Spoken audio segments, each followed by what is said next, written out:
Quando la mattina mi sveglio e mi faccio una passeggiata per il giardino, mi piace venire in questo luogo. Quando mi sento proprio così disposto, vengo qui ad orinare, perché mi piace sapere che io potrei stare là sotto e invece sto qui sopra.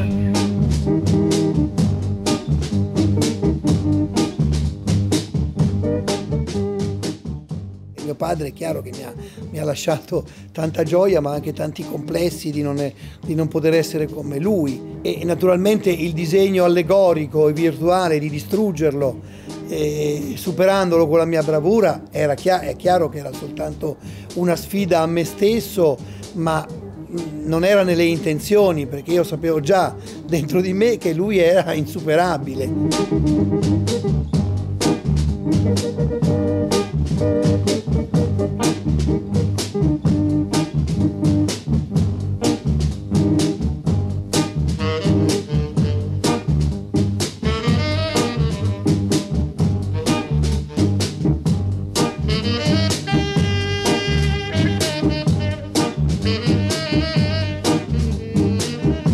Quello che lega a me e mio padre e mia madre è il desiderio di ridere, l'ironia nei confronti del mondo e di noi stessi.